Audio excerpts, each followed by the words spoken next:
It doesn't matter to me any longer how long I live. What matters to me most is how I live. Every day, ask yourself that question, how you living? That you would not judge, that you would show up early, that you'd be kind, that if you're going to do something, you do it the right way, that it's never wrong to do the right thing, that how you do anything is how you do everything. And in that way, you will grow your influence to make an impact. In that way, you will honor all those who have gone before you, who have invested in you. Look in those unlikeliest places for wisdom.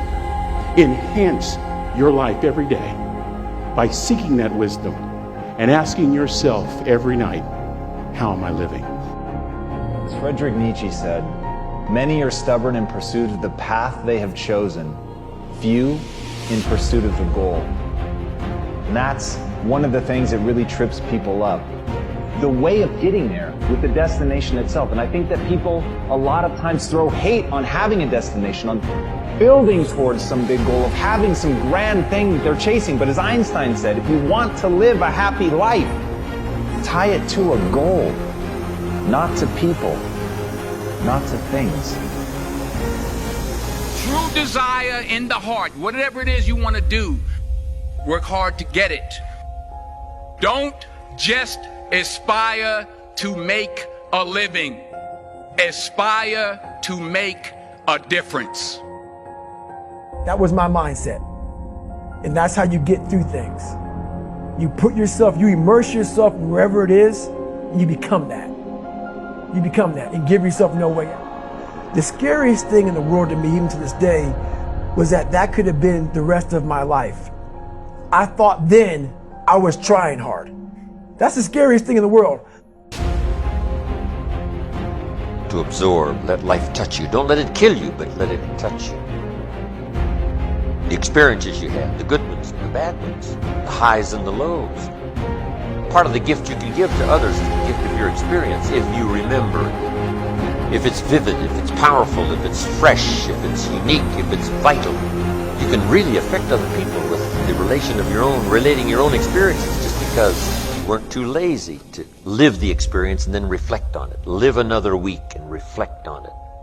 Take a half a day at the end of the month, reflecting over the month. What were the numbers? Some weren't good, some were good. The books you read, the books you heard about, relating your experiences at the end of the month. At the end of the year, take a weekend. Take some time, reflecting.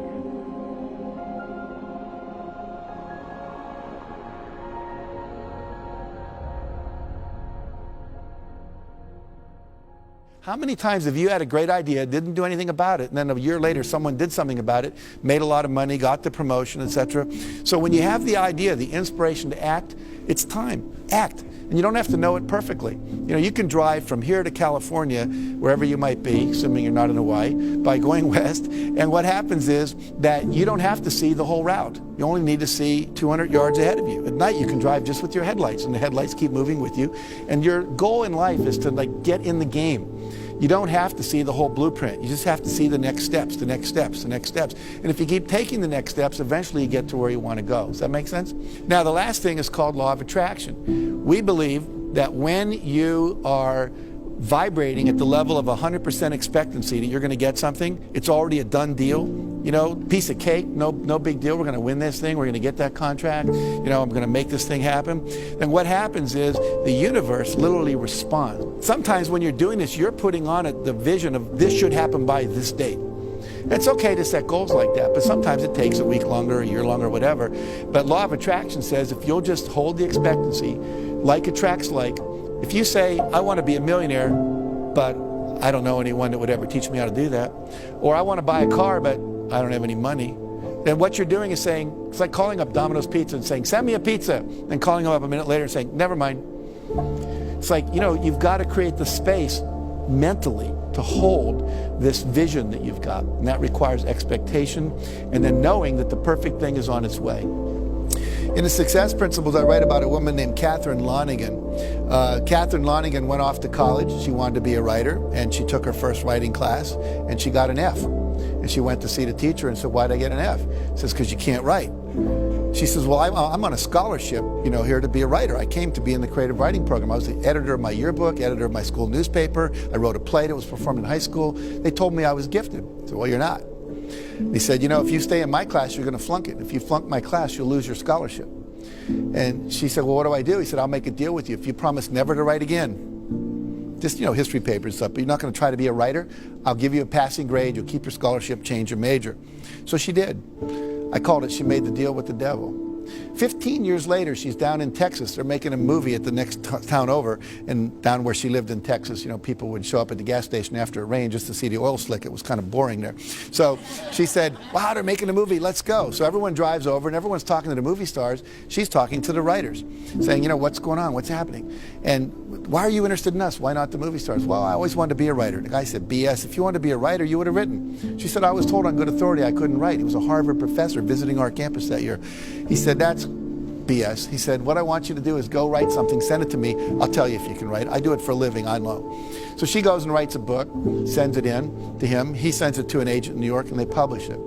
Her next book was called Romancing the Stone. The book after that, Jewel of the Nile, both made into movies with Michael Douglas and Catherine Turner. So what's the deal here? 14, 15 years of her talent wasted because she bought someone else's evaluation of her. My friend Terry Cole Whitaker says she wrote a book called What You Think of Me Is None of My Business. Do not let other people's evaluations of you control you, okay? It's just an E. Your response is thank you very much. You keep pursuing your passionate dream, okay? Sacrifice. You get to pick your damn sacrifice. That's all. You don't get to not make one. So you're sacrificial whether you want to be or not. This is the Peter Pan story, roughly speaking. Peter Pan is this magical boy. Pan is the god of everything, roughly speaking, right? And so it's not an accident that he has the name Pan. And he's the boy that won't grow up. And he's magical. Well, that's because children are magical. They can be anything. They're nothing but potential. And Peter Pan doesn't want to give that up. Why? Well, he's got some adults around him, but the main adult is Captain Hook. Well, who the hell wants to grow up to be Captain Hook? First of all, you've got a hook. Second, you're a tyrant. And third, you're chased by the dragon of chaos with a clock in its stomach, right? The crocodile. It's already got a piece of you. Well, that's what happens when you get older. Time has already got a piece of you. And eventually, it's got a taste for you. And eventually, it's going to eat you. And so Hook is so traumatized by that he can't help but be a tyrant. And then Peter Pan looks at traumatized Hook and says, well, no, I'm not sacrificing my childhood for that. So that's fine, except he ends up king of the Lost Boys. In Neverland, well, Neverland doesn't exist, and who the hell wants to be king of the Lost Boys? And he also sacrifices the possibility that he'll have a real relationship with a woman, because that's Wendy, right? And she's kind of conservative, middle-class, London-dwelling girl. She wants to grow up and have kids and have a life. She accepts her mortality. She accepts her maturity. Peter Pan has to content himself with Tinkerbell. She doesn't even exist. She's like the fairy of porn. She doesn't exist. She's the substitute for the real thing. And so, but the dichotomy that you're talking about is very tricky because there's a sacrificial element in maturation, right? You have to sacrifice the pluripotentiality of childhood for the actuality of a frame. And the question is, well, why would you do that? Well, one reason is it happens to you whether you do it or not. You can either choose your damn limitation, or you can let it take you unaware when you're 30, or even worse, when you're 40. And then that is not a happy day. I see people like this, and I think it's more and more common in our culture because people can put off maturity without suffering an immediate penalty. But all that happens is the penalty accrues. And then when it finally hits, it just wallops you. Because when you're 25, you can be an idiot. It's no problem. Even when you're out in a job search, it's like, well, you don't have any experience and you're kind of clueless. It's, yeah, you're young. It's no problem. That's what young people are like, but they're full of potential. Okay, well, now you're the same person at 30. It's like people aren't so thrilled about you at that point. It's like, what the hell have you been doing for the last 10 years? Well, I'm just as clueless as I was when I was 22. It's, yeah, but you're not 22. You're an old infant. right? And that's an ugly thing, an old infant. So part of the reason you choose your damn sacrifice, because the sacrifice is inevitable, but at least you get to choose it. And then there's something that's even more complex than that in some sense, is that the problem with being a child is that all you are is potential, and it's really low resolution. You could be anything, but you're not anything. So then you go and you adopt an apprenticeship, roughly speaking, and then you become something. And when you're something, that makes the world open up to you again. You know, like if you're a really good plumber, then you end up being far more than a plumber, right? You end up being a good employer. Not that plumbers, I'm not putting plumbers down. It's like more power to plumbers. They've saved more lives than doctors. So, hygiene, right? So, you know, if you're a really good plumber, well, then you have some employees, you run a business, you train some other people, you enlarge their lives, you're kind of a pillar of the community, you have your family. Once you pass through that narrow training period, which narrows you and constricts you and develops you at the same time, then you can come out the other end with a bunch of new possibility at hand. And Jung talked about that. He thought that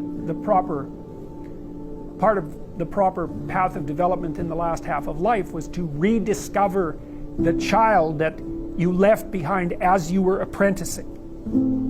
And so then you get to be something and regain that potential at the same time. Very, very smart. Well, he was very, very smart. So that's very wise thing to know. Sacrifice. You get to pick your damn sacrifice.